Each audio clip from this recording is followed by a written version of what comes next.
we want to hear the words, "Well done, good and faithful servant." Ibig sabihin, may pinagkatiwala sa atin, we stewarded it properly. So yan ang hinahanap ng Lord. Anak, willing ka bang tanggapin ang resources ko to steward it properly and according to the scripture na binasa natin kanina, so that you can abound in every good work? That is what God is calling us to do. So this is not, ito pala yung paraan para yumaman. Ito pala yung paraan para hindi kami magutom. Hindi yun ang usapan eh. Kasi kung yung provision lang ng Panginoon Diyos ang pag-uusapan, not necessarily kingdom work, pangako na ng Lord yan sa kanyang mga anak. Kaya nga ang Kristiyano na nakakaintindi na ng tunay na pagmamahal ng Lord should not always be asking, "Lord, mag-provide ka ng aming mga pangailangan." Ang tamang prayer is, "Lord, salamat sa provision mo sa aming mga pangangailangan."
So join me in Matthew chapter 6, verse 19 to 21.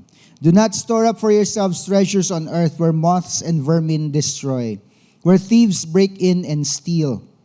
But store up for yourselves treasures in heaven, where moths and vermin do not destroy, and where thieves do not break in and steal. For where your treasure is, anong sabi? There your heart will be also. So ito po ang parang pinaka-big idea ng atin pong mensahe ngayon pong araw na ito. The way we steward our resources actually reveal our devotion. Kung paano natin minamanage, ayun po ang ibig sabihin ng steward, kung paano natin pinangangalagaan ang mga bagay na pinagkatiwala sa atin ng Diyos, nire-reveal nito kung saan devoted ang ating mga puso. Yung time tsaka resources, those are two very, very powerful indications kung ano po talaga ang mahal natin sa buhay. So we talked about our schedule last week, hindi po ba? Pero ngayon, ang resources, kakambal ng time ay nagre-reveal din kung ano talaga yung mahalaga sa iyo. Think about the things you have now in life, di ba? Yun ang nagsasabi sa iyo, ito ang mahalaga para sa iyo. However, something is interesting dito po sa binasa po natin na scripture in Matthew chapter 6. Ito po kasi yung words, di ba, ni Jesus, where your treasure is, there your heart will be also. Now, may misconception daw tayo pagdating sa kung ano yung tunay na mahalaga sa atin. Sabi natin, kung nasaan ang puso natin, doon natin nilalagay yung treasure natin. Doon natin nilalagay yung resources natin. Kung saan tayo passionate, yun yung pinagkakagastusan natin. Pero, baliktad yung sinabi ni Jesus eh. Para sa kanya, kung nasaan yung treasure mo, doon sumusunod ang puso mo.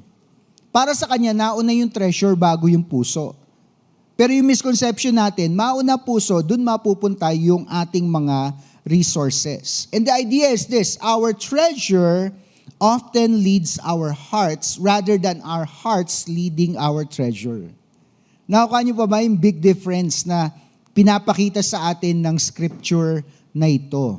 So ngayon, para mai-align natin ang ating mga treasure, ang ating mga resources o yung mga bagay na pinagkatiwala sa atin ng Panginoon Diyos, kailangan malagay natin yung ating treasure, kailangan mailagay natin yung ating mga resources sa plano ng Panginoon Diyos. Dapat mai-align natin ang ating mga resources. Yun po yung idea. Rather than, hihintayin ko muna na maging aligned yung heart ko. Pag aligned na yung heart ko, ibig sabihin okay na yung puso ko, saka ko i-align yung aking mga resources sa Panginoon Diyos. Let's break down the idea of aligning your resources. Unang-una, we know this, that earthly wealth is temporary, pansamantala lamang. Kahit ano po na bagay sa mundong ito ay temporary. That's just the way it is. Even hard stuff like, diamonds, di ba? Kahit sabihin mo na virtually indestructible ang diamonds, pero give it time, di ba? May mga bagay na maari ding makasira po dito. You have metal, di ba? Metal is something that is very, very hard. Pero given time and exposure to what? To the elements, di ba? Pwede rin itong masira. So lahat po ng bagay sa mundo ay temporary. We are reminded, verse 19, do not store up for yourselves treasures on earth, and take note of what is mentioned, where moths and vermin destroy, and where thieves break in and steal. Siyempre, nung panahon na yon, di ba, ang mga moths, dahil hindi pa ganun ka ganda ang mga insecticides at kung ano-ano pang ginagamit para ma-protect ang ating mga pananamit o anumang mga gawa sa tela ng mga materials na gamit ng mga tao doon, if moths infest them, they will be destroyed. Yung vermin, kagaya ng mga daga at iba't ibang maliliit na mga hayop na maaring kumain o sumira ng mga clothing products and other products in our house, di po ba? Ayan ay natural na sumisira noon. Ngayon, we can protect ourselves from such things. And of course, familiar tayo sa mga magnanakaw. Meron ba dito naranasan na ninyong manakawan? Taas nga po ang kamay. It's not a good feeling, right? So, Jesus mentions these three things. Moth indicates decay, rust indicates deterioration, and thieves indicate loss. These are three vulnerabilities in our lives. Whether you like it or not, nandyan ang mga bagay na yan. So kung nag-accumulate lang tayo ng earthly wealth, it will be subject to all of these vulnerabilities. So ayaw natin na mangyari yan. So we need to come to grips with the truth that whatever earthly wealth there is in our lives, hindi rin yan magtatagal. Buildings and properties, possessions. Tignan natin ngayon in the Middle East, kahit yung napakagagandang mga structures, di ba, kapag tinamaan ng mga drones o kaya ng mga missiles, nasisira po ito. So ganun din pagdating sa mga bagay na pinangahawakan natin.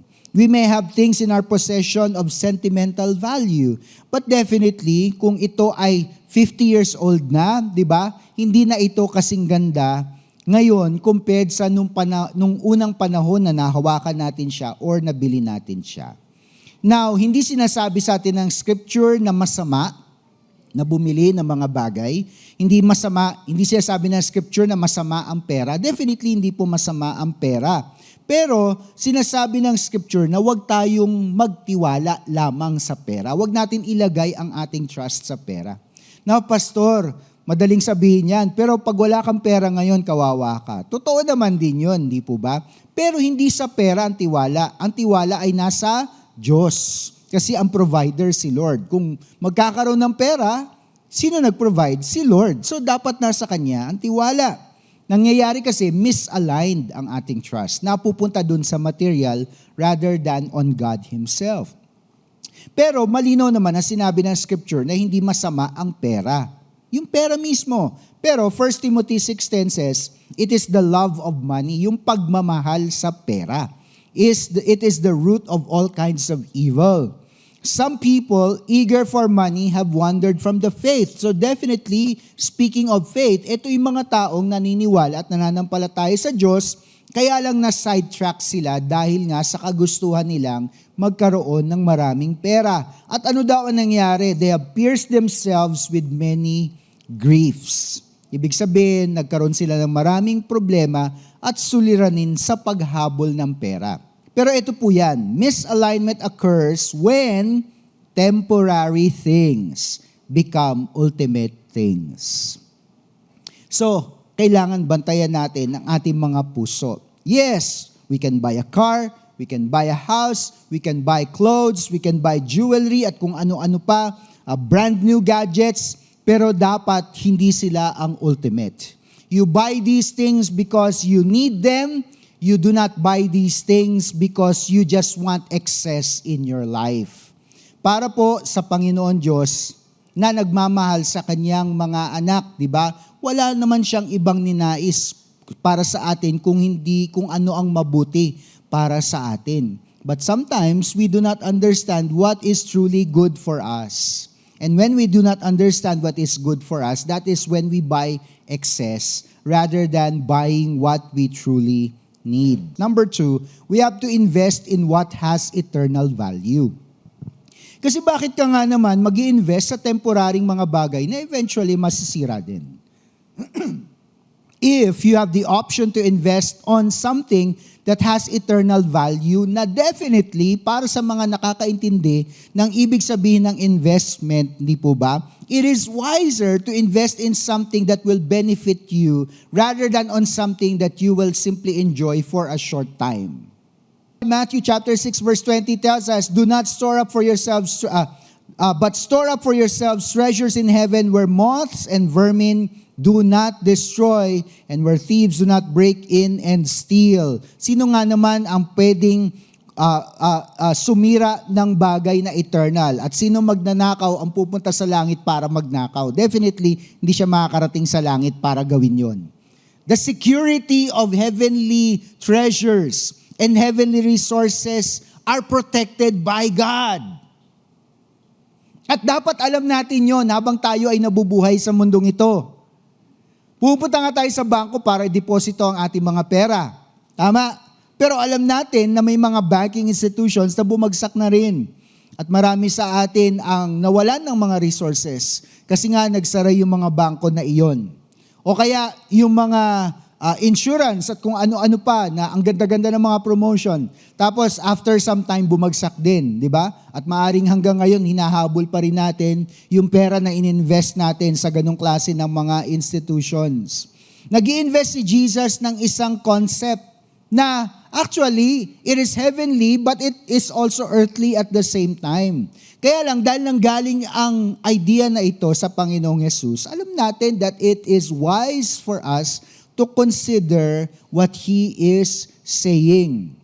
You see, resources aligned with God's purposes accomplish things that outlast this life. Yun ang gusto natin mangyari.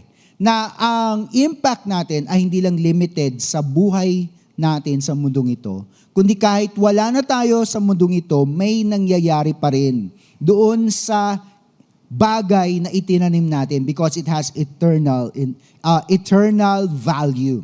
So, when you, for example, support the work of the gospel, you are investing in eternal things. When you help those in need, marami nangangailangan ngayon. What are you doing? You are investing in things that has eternal value. When you strengthen the church or when you invest in discipleship and mission, these are just some of the examples na nagpapatunay na aligned ang ating resources sa Panginoon Diyos. And after our life here on earth has ended, these things continue to accomplish something for the glory of God. That's why the big difference between spending and investing is this. When you spend, it is on temporary satisfaction and pleasures. But when you invest, there is long-term return. Dapat mahaba yung pag-iisip natin. And how long? We're speaking about eternity. Ganun po kahaba ang dapat na mindset natin. In the same way, this is what happens. Kingdom generosity creates eternal impact. Kaya nga in 2 Corinthians chapter 9, meron pong dinidescribe dito si Paul about sowing a seed. And he says in 2 Corinthians 9:6, whoever sows sparingly, ibig sabihin konting magtanim, ano mangyayari? Will also reap sparingly. But whoever sows generously will also reap generously. Mas maraming tanim, mas maraming aanihin. What's the point? When believers give, when believers serve, and share their resources for God's purpose, they participate in something that extends beyond their lifetime. Kung ang pinag-iisipan po natin, kung ang nangyayari ngayon habang pinag-uusapan natin ito ay computation ng magkano o kaya how much o gaano kaliit o gaano kalaki ang ibibigay natin, then definitely you are going to struggle. And you will always be at the starting gate saying, teka muna, hindi pa handa yung puso ko so hindi muna ako magbibigay. Kaya lang, nakita nga natin, di ba? Kung mahal natin si Lord, dapat patunayan natin na kaya nating i-align ang ating mga resources para sumunod ang ating mga puso. So if you start to compute now, you will never get off the finish line and give according to what God is asking you to do. But here's something that you need to understand.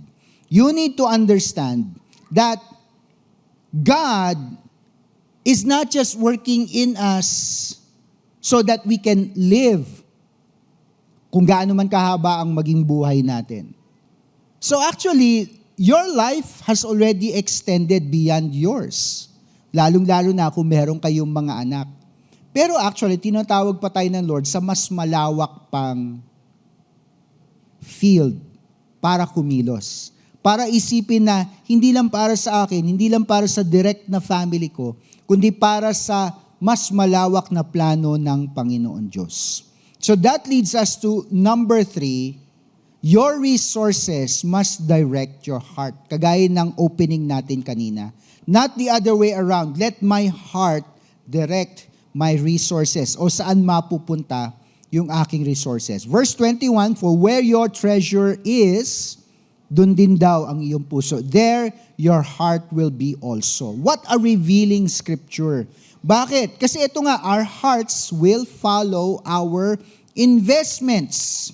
If our resources flow primarily toward personal comfort, status, or accumulation, ano mangyayari? Our hearts will become attached to those things. But when our resources are directed towards God's mission, our hearts begin to align with God's kingdom. For example, tayo, hindi man tayo nakapag-invest sa isang sports team, let's say basketball. Meron ba mga fans ng basketball dito? Taas nga po ang kamay. Kung hindi man basketball, ngayon dahil may sponsorship na, volleyball has also taken off at marami na rin nanonood. So it doesn't matter, or an individual like Alex Ayala, for example. We may not have invested something in that team or in that person, pero every time na nagko-compete sila, dalang-dala nila tayo, di ba? Yung ating emotion. Pag nakaka-score, tuwan-tuwa tayo, di ba? Pagka nananalo, masaya tayo. Pero pag natatalo, masama ang loob natin. Why am I using this illustration? We are invested in it. So ang puso natin nandoon. So the same goes pagdating sa ating mga actual na mga resources. Gusto mo ba na ang puso mo ay nasa Panginoon Diyos talaga? Gusto mo ba talaga na aligned ang heart mo sa Kanyang kaharian? Bakit hindi mo subukan na ilagay doon o itanim doon ang iyong resources? And you are asking, anong itatanim ko, Pastor? Kulang na kulang nga. Well, hindi po totoo na kulang na kulang because we're not talking about amounts. We're talking about a principle. We're talking about what God wants you to do in order to honor Him. You see, when believers invest in God's work, ano ba nangyayari? Their concern for people increases. When you give your missions offering, mas nagkakaroon ka ng concern dun sa mga tao sa outreach.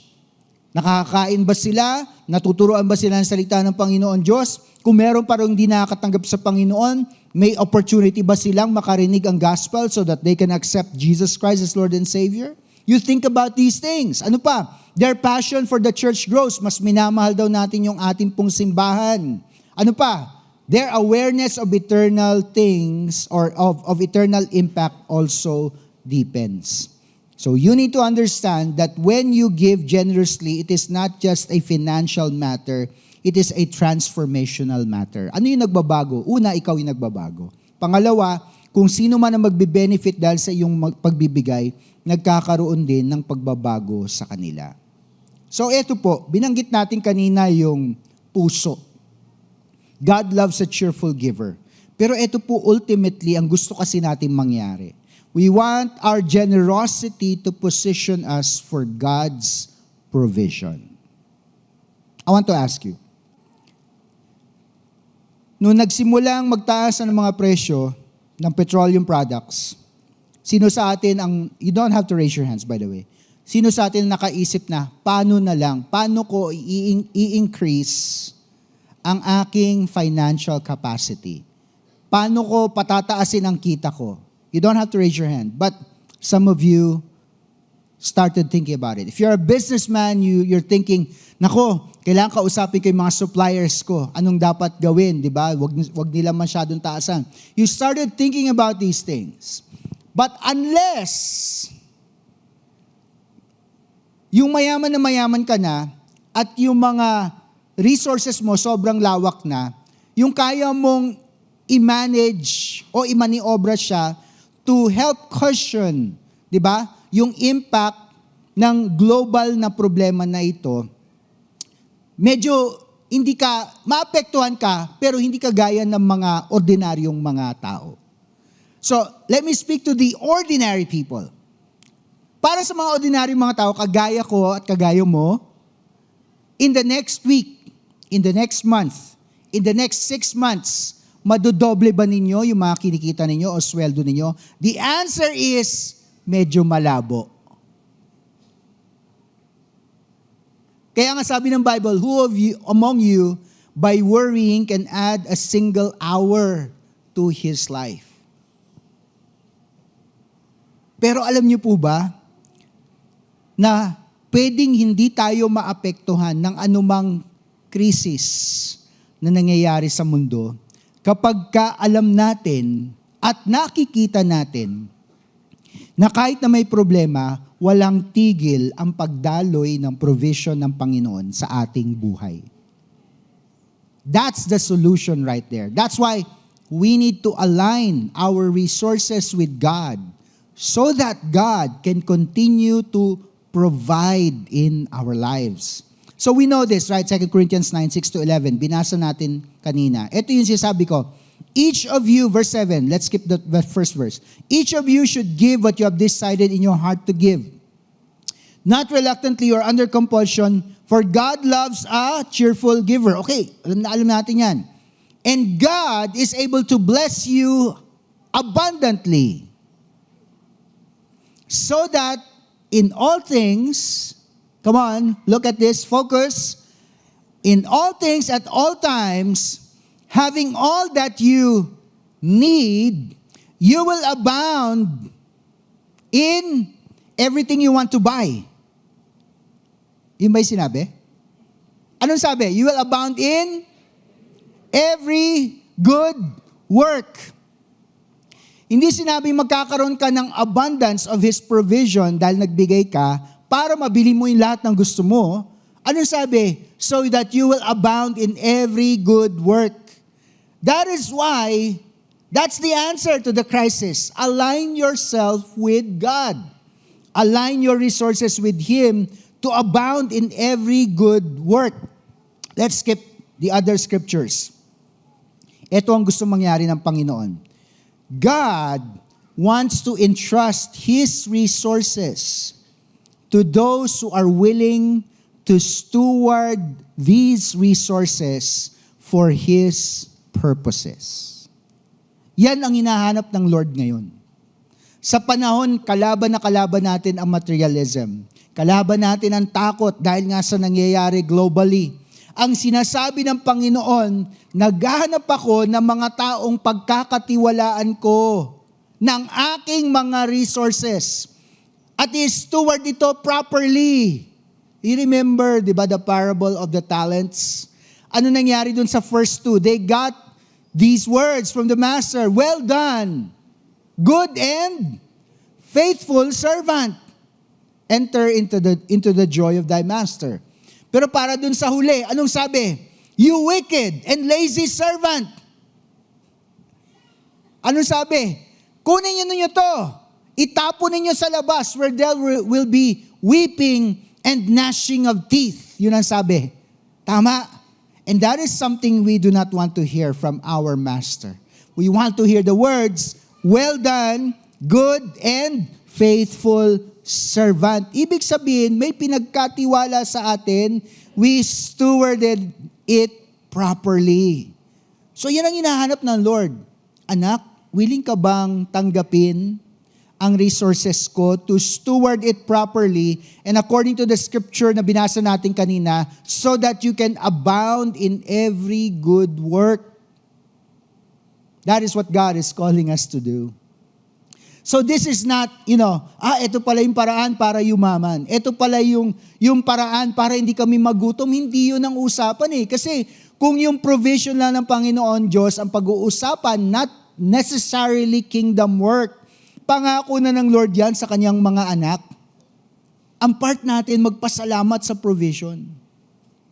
So that our prayers are invested on the things that God wants us to pray. Think about it. How much of your prayers actually focus on the things that God wants you to pray? Baka naman puro hingi, "Lord, penging ganito, penging ganyan." Baka puro ganun. Ibig sabihin, yung prayers natin misaligned din. So kailangan ma-align muna natin so that we can pray according to how God wants us to pray. Generosity, when you finally invest in God's kingdom, creates this cycle of blessing. Kasi tuloy-tuloy nga na provision ng Lord. Unang-una, God provides the resources. Sa Kanya nagsisimula. Ano nangyayari? The believers will steward what God has entrusted them faithfully. Pangalawa, dahil minanage, in-steward at ginamit natin ng tama yung pinagkatiwala ng Diyos, ano nangyayari? Hindi lang tayo napagpapala din ang ibang mga tao na nakapaligid sa atin. And finally, dahil napagpala tayo, o naranasan natin ang blessing ng Lord na pagpala ang ibang mga tao, anong resulta? Pagpupuri at pasasalamat sa Diyos. Thanksgiving and glory are given back to God. And then the cycle repeats. God provides. We steward it properly. Those that need to receive from God, receive it from us. Nagiging daluyan tayo. Again, praise, glory, and honor given back to God. When resources flow through generosity, it brings life. Life to you, life to the people around you. This should be a time wherein natatakot ang mundo, pero yung mga Christians nagsasabi, hallelujah, praise the Lord, pagkakataon para magamit ng Diyos. That's the mindset. So even if the enemy comes with fear, you come with faith. When the enemy brings turmoil, you have trust. At sinasabi mo, ay hindi kami pabayaan ng Panginoon Diyos. Hindi sa material na bagay ang tiwala namin na nasa Panginoon Diyos lamang. And generosity will always keep your hearts aligned with God's purposes and with His mission. So let's draw this to a close. You have to understand, resources are never just financial. They are spiritual. So bakit minsan may paghihimagsik sa puso at isipan natin kapag tinatouch yung subject ng pera? Because it's a spiritual matter. It's something that you need to let go. Hindi ka dapat nakakaramdam ng inis, hindi ka dapat nakakaramdam ng galit, 'di ba? Whenever it is mentioned in the church. Whenever we hear about it, offering time man o kaya specific message or preaching kagaya nito, it is a spiritual matter. God's Spirit wants to touch our spirit. Ibig sabihin, we have to respond spiritually. Rather than say, eto na naman, pera naman pinag-uusapan. Siguro may kailangan bilhin sa simbahan. Hindi dapat ganun. Dapat ang response is, God, there's an opportunity here to respond in faith. I want to be part of what you are doing. So let me place my treasure in your kingdom so that my heart will follow along with it. Jesus does not merely address giving, He is really addressing an issue of our hearts.